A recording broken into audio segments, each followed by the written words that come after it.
Thank you, Mr. Chairman. I am so pleased to be here and so grateful to my colleague sitting next to me, Representative Fishback, in co-sponsoring the H.R. 6918, the Supporting Pregnant and Parenting Women and Families Act. This vital piece of legislation would prevent the Department of Health and Human Services, through a proposed rule, from unfairly limiting the ability of states to spend temporary assistance for needy family funds, otherwise known as TANF, on pregnancy resource centers.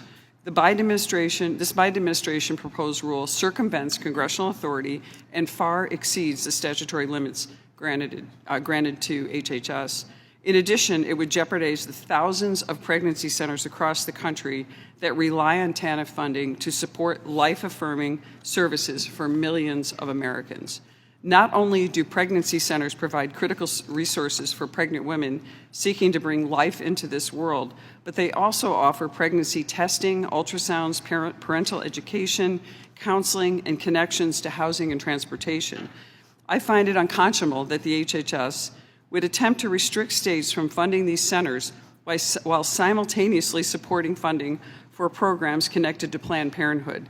Giving Americans the tools to be successful in the workplace, promoting life-affirming and compassionate care for women and children are causes that should garner unanimous support from members of Congress.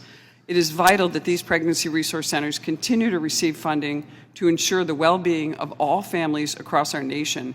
We should do everything we can to promote access to the kinds of services that pregnancy centers offer, not limit them through this proposed Biden administration HHS rule. I'm honored to support this bill and look forward to its passage out of this committee, followed by swift consideration on the House floor.